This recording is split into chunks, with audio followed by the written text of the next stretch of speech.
Good everyone. I hope you guys have an amazing day. So till now, we have seen how to create a simple LWC component, which pretty much can do like an add or subtract or multiply. Right? It's a pretty simple component I built in the last episode, and I've demonstrated how you can test it. Right? But obviously, in real life scenarios, you may not be using such kind of components, right? I mean, it's okay. I mean, if you wanted to play around, but most of your real work experience revolve around fetching a data from a Salesforce or posting a data back to the Salesforce or fetching a data um, from an integration point of view, right? So I wanted to start teaching you guys from that perspective because obviously I'm pretty sure you're fairly confident how to create a simple LWC component, right? And like I said, the expectation is you should have some understanding of JavaScript, HTML, CSS. Okay, we're not looking at the CSS at this stage, right? When we wanted to tidy up a component to make it more prettier, then we can use CSS to change the style and look and feel. For now, my main intention is to teach you guys how to implement certain things. Okay, that's great. Now, what I'm going to do today I'm going to show you how you can fetch a data from Salesforce data, right? And what's the process we can do, and do we have to go Apex route, or we can use inbuilt Salesforce functionality in LWC to do that for us. So I'm not going to use any Apex to get the data from the Salesforce. Instead, I use something called the wire decorator in Salesforce. So the simple thing, first let me explain. It's a very simple dummy component. So it will fetch the contact details from the Salesforce. Like it will fetch your first name, last name, and email address. Right? You drag and drop the component to your record form. It shows that information at the top. Right?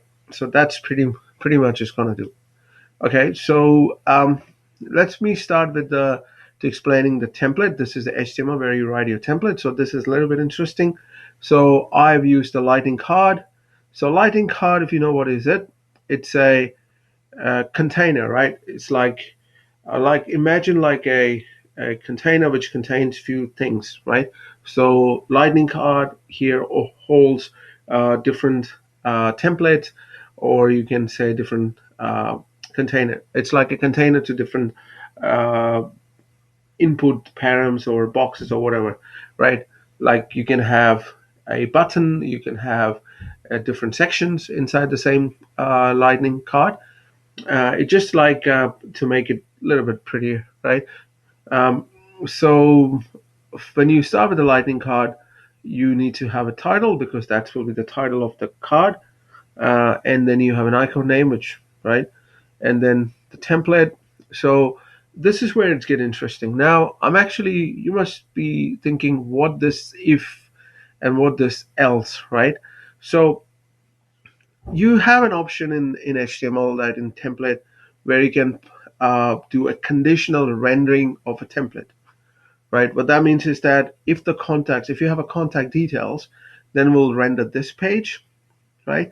If not, it will render this part of a template. So it's like you're rendering information using a condition, or in simple terms, you're using an if else logic to display information to the user. If this is true, display that part of information, or display the other part of information if that condition is not true.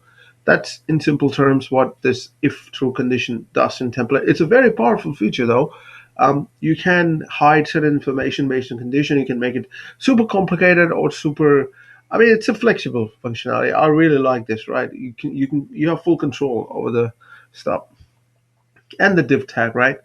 And so here, um, inside this specific part, right? You say, what is it? So if you wanted to, let's say, what happens is, right? Let's say you wanted to get 50 records, right, on the screen, 50 records from a Salesforce object, say from contact. Now, if you have 50 records, you can't put the 50, template tags. That is silly, right? That's pretty much rubbish. So to loop through your data set, we have something called for each, right? So for each will actually loop through your data set. In this case, is contact.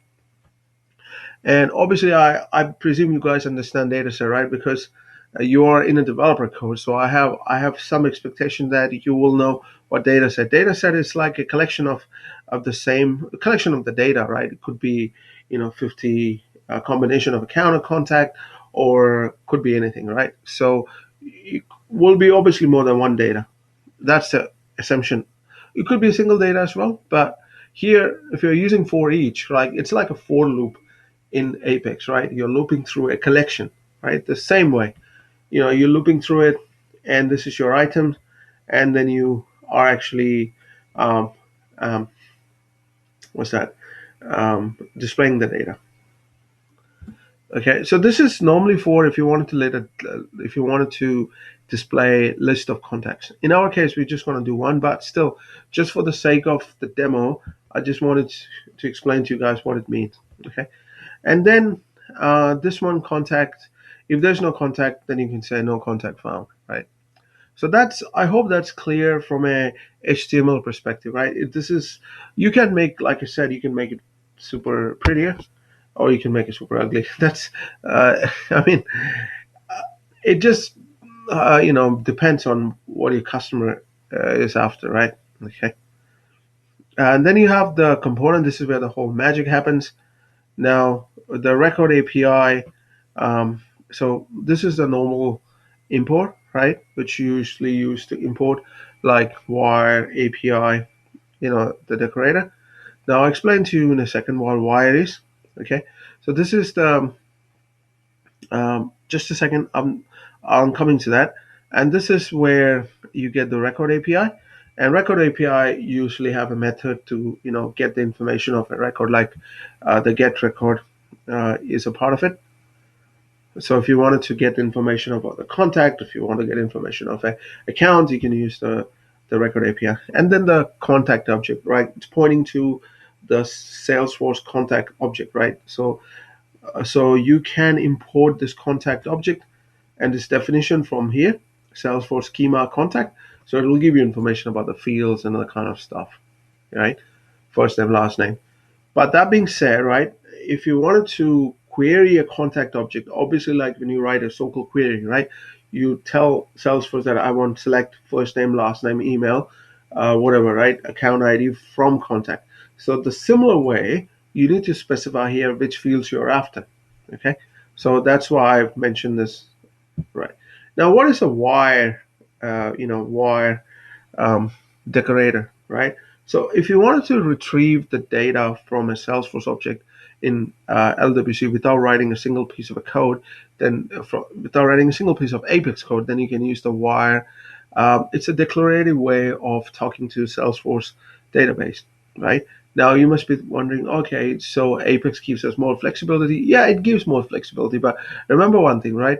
Not everything needs an Apex controller in place to get the data. Okay, because one of the biggest advantage with the wire is that it supports FLC, that's the field level security, right? So the user will be allowed to see what they're supposed to see. So it's default, it supports it. Okay, and then it's future proof, right? So any changes to the Salesforce API will not break the wire, but it might be case that some of the functionalities you've written in Apex controller may not get compatible in the future version of um, Salesforce API, so it might break your controller. So in case of wire, there's no such thing, right? And also, wire is useful for performance improvement because whenever you retrieve a data, right, it caches it. Okay, so when it caches it, it does not have to for every time it try. As long as your data don't changes, it will not update the cache, right? So for instance, if your data is the same, right, it will store the information in the cache. So instead of getting a data from the database, it retrieves the data from the cache. So what that will do, it will reduce the server call. When it reduces the server call, then obviously you have a performance boost, right? So that's why wire is powerful, right? Um, okay, so now how do you go about writing this stuff, right? It's pretty simple. API record ID. This is to get the record ID because we're gonna place the this component on a record page. So obviously it will render information only about that contact.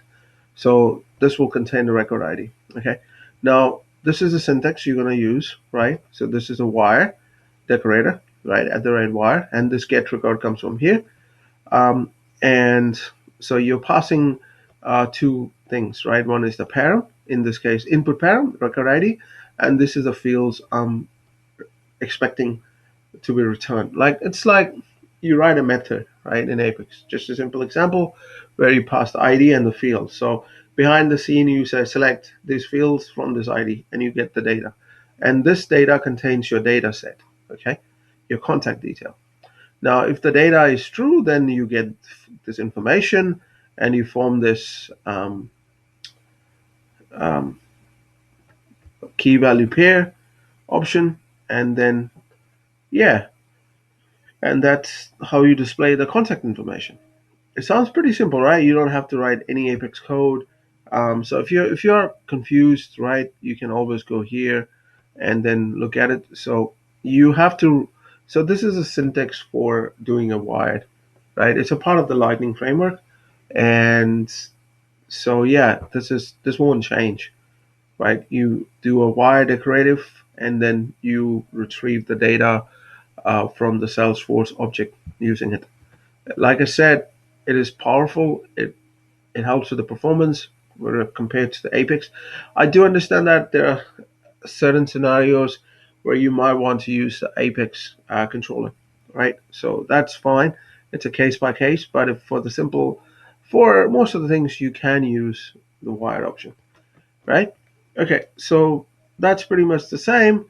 And what I'll do, I deploy the code, and this is how it looks like.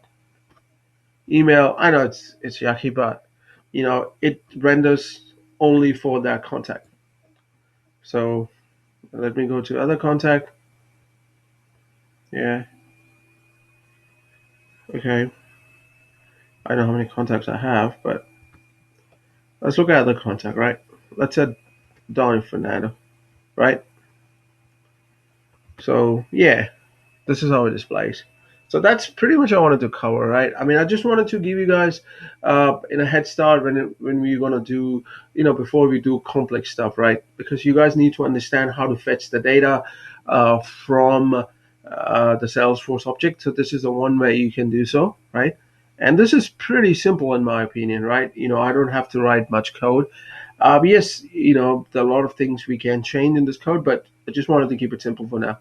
So I hope you enjoyed this session, and I'll see you next time. Thank you. Adios.